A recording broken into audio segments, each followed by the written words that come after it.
Charlotte, North Carolina, August 22, 2025.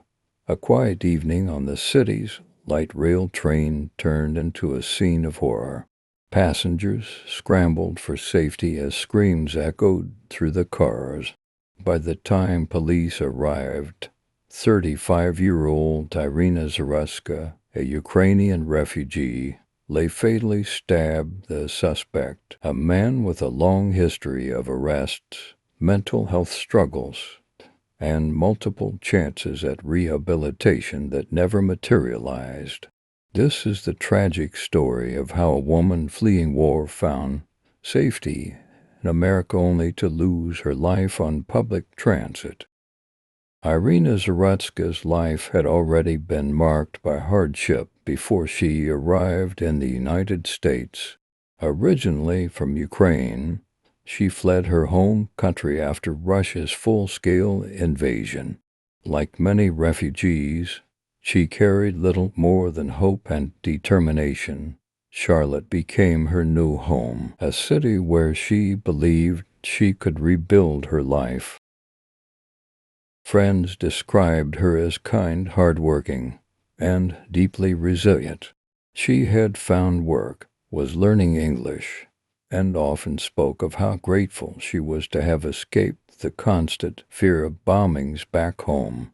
In many ways, Iryna represented the American dream, starting over, working toward a better future, and finally breathing freely after years of uncertainty. But the safety she longed for never fully arrived. Her final moments inside a train car on Charlotte's LYNX Blue Line would highlight not just one woman's tragedy, but a much larger issue facing American City. The man accused of killing Iryna was no stranger to law enforcement. Reports revealed he had been arrested more than a dozen times in recent years. His record stretched across theft, assaults, and public disturbances. But woven through those arrests was another theme: mental illness. Court documents and interviews painted a picture of a man struggling with untreated psychological conditions, bouncing between jail cells and short-term programs without long-term stability. Neighbors said he was unpredictable, at times polite and quiet, at others angry and paranoid. His instability had been reported, but little seemed to stick. Each time he was released back onto the streets for the public, this raised a haunting question. How many chances should a repeat offender receive before the system realizes he's a danger to others? On August 22, 2025, around 7 p.m., passengers boarded a Blue Line train in Charlotte. Among them was Iryna Zarutska. She had likely expected a routine commute, but seated nearby was the suspect.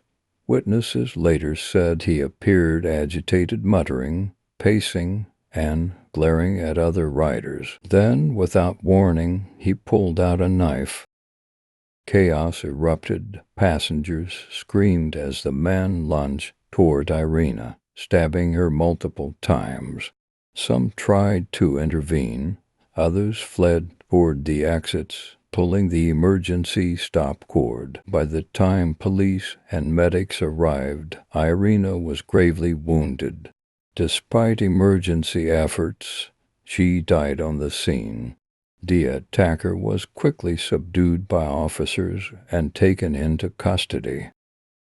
What shocked many was how public, random, and brutal the act was. A refugee who survived war had been killed not by bombs or soldiers, but on a commuter train, in the very place she thought she was finally safe. Within days, prosecutors charged the suspect with first-degree murder. They made it clear they intended to pursue the harshest penalties available. The defense, however, quickly signaled that would lean heavily on mental health arguments, claiming the suspect was not in full control of his actions. The defense painted the accused as a man failed by society. The prosecution countered by emphasizing the countless opportunities where intervention could have happened but didn't. They argued that no matter his mental struggles, the choice to carry a knife and use it against an innocent woman. As the trial continues, it has become one of the most closely watched cases in North Carolina. The outcome will likely shape debates about how justice systems handle repeat offenders with mental illness. Political leaders quickly responded. U.S. senators introduced a bill to form a federal task force on transit violence, citing Iryna's murder as a tipping point.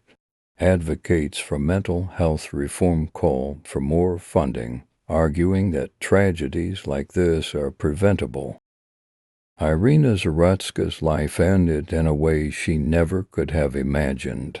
She escaped war, found a new home, and began rebuilding.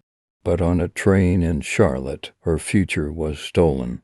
Her story is a reminder that behind every headline, every statistic, there is a human being with dreams, struggles, and loved ones left behind. As America debates what went wrong, one truth remains. Iryna deserved more than this ending. She deserved the chance to live the life she worked so hard to begin.